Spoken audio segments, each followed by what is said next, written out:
For someone who's just starting out on this journey, how can we make this process a little easier and simpler for them? And so Turning Point graciously spent some time talking to us about their experience, and then also agreed to come in and talk a little bit about their experience. We have some questions for them, and we certainly want to open it up for provider-to-provider conversation. You guys know what your challenges will be, and hearing it from a provider instead of certainly hearing me and Angela's talking anymore. You must be ready to not listen to us anymore. So why don't we start, Kelly and Joe, if you could just introduce yourselves and talk a little bit about Turning Point and the agency. Okay, my name's Kelly Schuler. Oh, you know what? We're going to ask you to, is it turned on? Yeah, there you go. Hi, my name is Kelly Schuler. I'm the COO at Turning Point. I've been there since September, but prior to Turning Point, I was with another like organization for 24 years. So I have been in the Medicaid space for 20 plus years and the MCO space since it started in, I think, 2011 with the first Illini Care and Aetna back at the beginning. Hi. Yeah. I'm Joe. I'm the Billing and Client Services Coordinator. I've been with Turning Point for 9 years, almost 9 years, and have worked in prior agencies for the last 20 plus years. Very familiar with the mental health. We're a certified mental health center. So we do all of the behavioral, a good portion of the behavioral health services. We're doing community support, case management, individual therapy, family therapy, group therapy, PSR, psychosocial supported rehabilitation, supported residential. We have a 24-hour crisis line and our living room services, which is for psychiatric emergencies.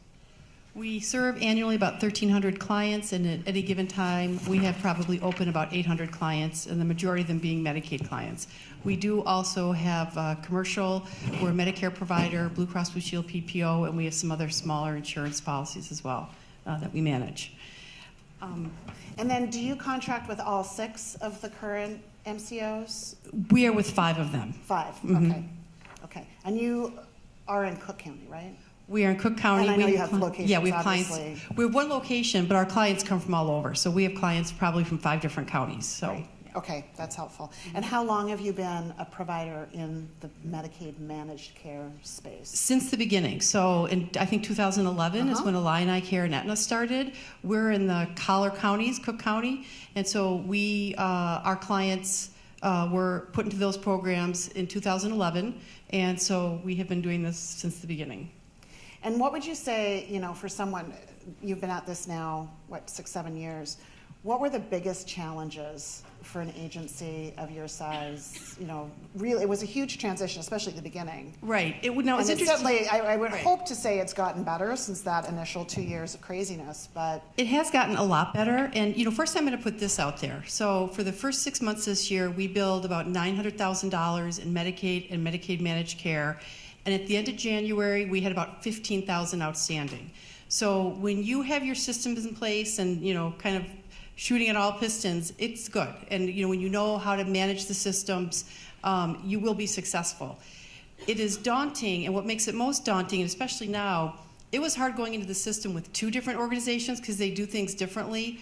Now having 6, that is going to be the biggest challenge, is kind of navigating 6 different systems simultaneously if you're going to be doing that in order to successfully navigate that. And what gets challenging is because your clients get auto-assigned, sometimes you don't have a choice depending on where you're located and where your clients come from, but joining all of them. Right. And so for folks in the room today that are maybe thinking about or going to be starting this journey, what would you recommend sort of the top 3 things that they should pay attention to or think about as they start this journey? Well, I'm gonna, documentation. But my thing, right, my thing also is training. I think probably the most important piece is understanding Rule 130 and 140, 132 and 140, and that you have staff that understand that. And what's interesting is the little icon that they use where they have 3 people, if this is something you should all go back and discuss with your agency. One of the things that we've newly implemented, and I think why we're very successful now, is also cross-training. I think one of the problems is, and we recognize this, we're a smaller agency. We're $4 million, but we don't have a lot of support staff. And so the question becomes, how do you navigate all these different systems and portals, et cetera, with a small support staff? And so one of the things we started doing this past fall is cross-training. So our front desk, our support, our billing. So that really is knowing the rule and then training your staff. And then the service providers, that they're really clear on, I think diagnoses is a big thing, making sure you have correct diagnoses in there, and that their notes, their documentations are supporting the activities that they're doing. And so again, that falls to training as well. And I wrote some notes. It was interesting. I had some ideas coming here, and then you listen to the presentation of the questions, and then I have 3,000 more ideas of things I want to talk about. And then I think that was it. I had staffing plan. Okay, yeah, my biggest thing is, and as an operations person historically, agencies fund, it's really important to give the resources to the service providers. And I think sometimes organizations don't realize the importance of the resources needed for the support staff, billing, front desk, because it's quite a job. And you need IT support and the training there, and making sure people have the time to do the necessary things that they need to do in order to have clean billing going out the agency at the front end. Perfect. And some of the key things you need are very good reports for either having your system, if you have an electronic health record system, or some type of a system where you're tracking your authorizations is key. Different MCOs require certain services to have authorizations. They vary by plan. So it is really important to track those and to make sure you have them in place before you are providing the services, especially if you're doing case management, community support. We do psychosocial rehabilitation, which is adult only, so that shouldn't impact too many people here. And good audit reports for reviewing your services before you bill. And what, for the prior authorizations, what are some of the things that require prior authorization, just to give some examples of, if you know, I don't know. Right, yeah, well, for what we do, case management and our PSR program are the only 2 things that we do that require right now, and community support, I'm sorry, right, so those 3. And it's interesting because it's different with all the MCOs. Before you go on, can you repeat that, because I didn't hear. Okay, yes. Case management, community support, and PSR. And I think one of the things, and I think earlier the question about the Illini care, having the authorization in place and having the services denied, it's interesting because we just had an experience with Illini care where they told us we submitted a service authorization, they approved it, but then they told us we didn't need it. And now we have a whole bunch of other clients, and our concern is, do we need it, do we not need it? So I would say that's still the one piece with the MCOs where some work can be done. What earlier they talked about the turnover and the impact on the agencies and for the providers. The impact becomes getting sometimes good information from the person you're talking to on the telephone. So establishing key relationships with each of the MCOs is critical. We always try to get a phone number and a last name if we can to somebody who we've been successful with to go through and follow up with our claims and some of our questions. I would say where it's still pretty bumpy is the authorization process still. And I think it's new because for a while there were no authorizations from the behavioral health side, and then they went back and put them back in, and now each of the MCOs have their choice. And my guess is, or not my guess, but I know it's when they find that if they're always approving them, then they realize, okay, we understand the providers understand this service and the medical necessity, so we're not going to require it anymore. But each MCO obviously has a different experience, so that's tricky, and it's always changing. And so really, what we found is when we call some of the MCOs too, we'll look on the website with them You know, and so we're looking at the same information, but it can be interpreted differently. That's so, a really smart idea. Yeah, so that's something I think that's, and again, this goes back to training. Just making sure you all know what the rules are is critical, because then when you call someone who's new and doesn't understand, you at least know you have enough information to say, you know what, can I speak to a manager? Can we move this up, because I know, you know, that this is not correct. And they will usually get someone else to help you on the telephone, and you can get those things resolved too at that point. Anything you want to add, Joe? The only other thing is training with clinical staff. So for behavioral health services, you're billing 1 unit for every 15 minutes of service. So you have to stop and think. It uses the 8.5-minute rule. So you provide a 9-minute service, you have billed 1 unit. A lot of people forget that. If they're doing a phone call with the DCFS case manager for 9 minutes, they're thinking, I didn't do 15 minutes, I can't bill. You can if it's 8.5 minutes. Good point. Good pointer. And I want to hit some of the Medi system, because that's really, is that okay? Can I do that now? Whatever. We're here to Right, yeah. like benefit from Okay. your experience. So there's a slide about the MCO cards. You know what? What you will find is clients will present with a card that is not the current card. Your best bet and your safest is if you need to check the Medi system. And we're lucky because we have an electronic medical record that goes out to the Medi system twice a week and verifies folks' insurance, their Medi placement. What we find is, and I assure you all, I think you're all Medicaid providers, the Medi system is not always up to date, and you can look today and tomorrow and get information. It can be 3 months backdated, both changing to a different MCO or getting their Medicaid or even losing their Medicaid. So, and it's getting better, but there are still some challenges with the Medi system, but you're really much better off looking at the Medi system. And the renewal date is on the Medi system. And one of the things that we've done is we've incorporated that into our EMR as well, so that we track. And so 2 months prior to someone's renewal date, we send an email out to the clinicians to say, these are your clients, their Medicaid is renewing. Please reach out to them, because our clients don't always open their mail. They're not always good about responding when they should, and so and we're finding that effective in reducing folks who are losing Medicaid for a month or two because they missed their renewal date with the redetermination date with Medicaid. But the Medi system is your friend. Yes, absolutely. Yeah. And again, it's nowhere near perfect. Nowhere near perfect, but it's really, I mean, it should be your Bible. I mean, that's unfortunately, and I'm going to go back to, it feels overwhelming. And I think too, when I saw the slide about all the portals, because we don't have the staff to go look at all the portals when you deal with 8 of them or 6 organizations on each thing. So you have to kind of pick and choose as an organization. And, you know, so what we found is the Medi system and then our EMR, and also I don't know what everyone's position with EMRs or your billing process is, but really making sure you understand what the billing process is and keeping up to date with that. So, and then every staff that's involved with it understanding it as well. And I think that's probably over my time is probably a mistake we make is one person in the building becomes an expert and no one knows. And then the problem is that means only one person can troubleshoot. So the more people that know all the fields, and I think as we've done our front office, our support, our billing, our clinicians, as we've educated everyone on key fields, when people see things that look off or are wrong or incomplete, they will notify the necessary person and will change the information. And I think that's very helpful.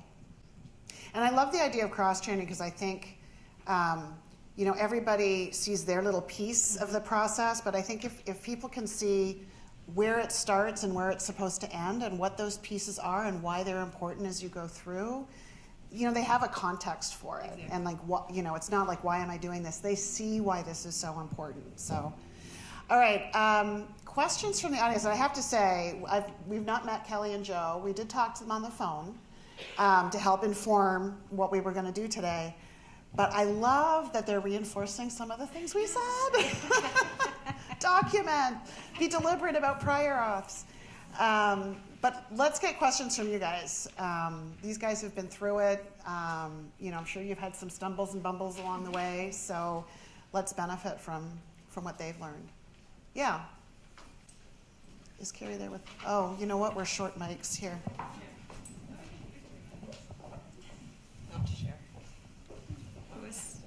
we sing a duet? Can you guys talk a little bit more about go in a little more in depth about the trainings that you've done with your staff as far as any resources you've used or tips? I mean, you can read 132 and Rule 140 in the manual till you're blue in the face, but sometimes it helps to have those extra resources like organizations like this to really help you understand them and process them. Right, and I think one of the things that we've done is we've both worked with Rule 132 for many, many years, so we both probably have it memorized, and then 142. We made sure that Rule 132, we're an organization because we have Medicaid, we have Medicare, private insurance, but our basic processes incorporate everything for Rule 132 and 140, so that everyone who's touching a client or is a client contact, we're making sure every process we have built in our system is going to meet something that we need to be meeting from Rule 132 and 140. And then having a strong EMR. We're very lucky, too, because we have a very nice EMR for behavioral health that is built specifically for Illinois users, Rule 132 and 140. So it also helps guide some of our processes. So that's very nice. Can I ask what it's called? I don't know, am I allowed to say that? That's a Carrie question. Right. She doesn't seem to care. Right, it's CIS. I've heard that name before. And Kenneth Young, yeah. And did you have that in place before you went into Medicaid managed care? Yes. Okay. Mm-hmm. Mm-hmm. All right. And it's nice because the agency that owns that software is a large Medicaid MCO agency in the state of Illinois. So, they have quite the vested interest. It's, their billing software, so.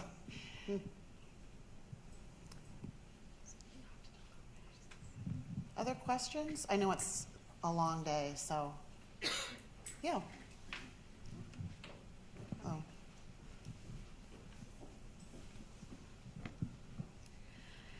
For services where there might be an ongoing component with, like you said, case management and community support, that those usually aren't one-time services for a lot of the clients we work with, what gets authorized in advance? Is it, 10 hours worth or a specific number of units or? Well, it's units, and it depends on what you ask for. And so you will go onto the various MCO websites, and they will tell you, your first 200 units are free, and then after that you need to get authorizations. Some will have, for us for behavioral health, maybe there's 15 services, only 3 of them require authorizations. It's different, and what you need to do is you need to kind of have a good idea for your client's need, because you're doing a period of time, I think it's usually 3 months or 6 months.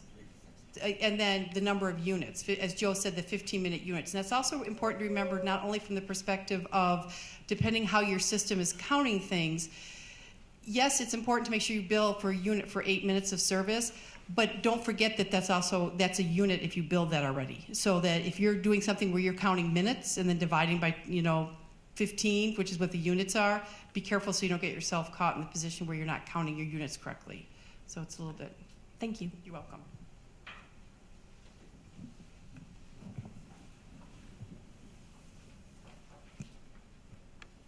I have one other thing I'd like to just mention if I could, what the importance of, and these guys talked about processing your claims. So we send our billing out within 5 business days of the close of the month. So we have audit processes Joe talked about in place. We're constantly looking and cleaning, and so that we're ready to send our bills out, and then we're checking Trizetto every day, and then we're bringing that back in and we're processing. And because the problem, I think, a lot of folks actually don't look at their rejections, or they assume their rejection is not their fault. They've heard rumors that the MCOs are a mess and they don't pay, but really it might be their faults, and we find that the registration causes big issues, and so it's really important to do those as quickly as possible and get that turnaround time. And then also identify patterns, because I think that's also, when you have multiple staff doing it, make sure you have a dialogue regularly where everyone's talking. So when you start noticing, okay, every time we do this, we're getting rejections. So you have to either look at your internal system or have a conversation with the MCO to find out what the problem is. That's really, again, keeping an eye on those payments and rejections and denials. And I love the fact, because I think it's gotten better, but I think every time a claim got rejected, the initial reaction was, oh, this MCO just doesn't want to pay me. Right. And I think it is important to just really pay attention, because it may not have ever gotten to the MCO. So I think there was, yes, sir. These are residential clients, and I was just wondering, we haven't brought up the IM yet, or how that plays into anything as to what all of this means, because that is a humongous document that means so much to billing, but I haven't heard it mentioned. So I was just curious as to how that plays with everything. Okay. One of the things for authorizations, if you're doing community support and case management that requires authorizations, your IM cans as part of the integrated assessment and treatment planning Right. has to be prescribed services within Exactly that. what, okay. So you're That's what I also- thought you were going to say, but And you also have to have the medical necessity documented within that. of course, okay. Otherwise, you will not get an authorization. Okay, so it does mean quite a bit. It means quite a bit. Yeah, thank you. It also ties into the case registration process. So if you're doing mental health services and you have somebody who is not a managed care client, you have to do a case registration. And those get submitted through Provider Connect, which has not been covered here. And you have to have the social service package for regular Medicaid. And sir, so you just do the residential side, or do you do outpatient treatment? We just do residential. You just do residential? Okay. Because I think as we move into, and Carrie, I don't know, and I don't want to go too deep into IHHs because I think there's still so much that we don't know. Raul referenced the integrated health home program that they're going to implement on July 1st. And to your point about IM cans, if you have a high need individual, they're going to have to go through an IM cans, and it's going to be the responsibility of the integrated health home to do that. And then they share that information with all the folks that are involved in touching that member. So I'm not sure if there's going to be duplication. I think that's a conversation we need to keep having to make sure, because it is such a time and labor intensive instrument, to make sure that we're not, and for the poor client to have to go through however many IM cans. So I think that's something to keep in the back of our minds as the state starts rolling out these integrated health homes, is where does the IM cans fit into that? So as I mentioned, our population is people experiencing homelessness, so they can be very transient and sort of in and out of care. So I'm curious if you work with similar population, if you have ways of verifying whether or not they're getting the same service somewhere else, or they've gone in somewhere else, because we see a lot of and the clients don't really know or don't report that they've been going to someone else for care, or they might have been going for a couple months and then they dropped out for a couple months. So I'm curious how you deal with that issue. Right. We actually just hope they don't have the same service we provide on the same day somewhere else. There really isn't a good way to do that right now. And my hope is, like with the health homes down the road, that coordination will be able to be, information will be able to be provided to us. Because I think also when they earlier talked about the MCO data, we don't get data shared with us. And so now I've got some notes. I'm going to call our MCO folks and ask for some data. But it's interesting that they haven't been proactive on that front at this point, because it would really help the coordination of everything.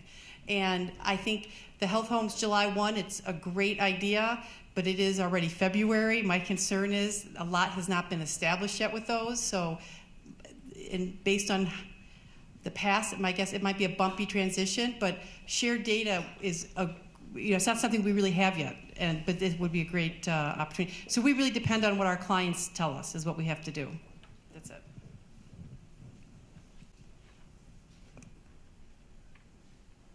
Anybody else? And I don't know if there's a time check, because Sam is coming down, but.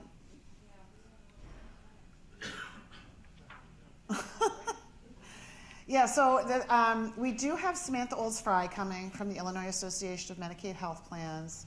Super knowledgeable, and would love to meet you all, I know. And I'd love for you to, if you have questions for her, we'd love you to stick around. So we can do a little bit of a break.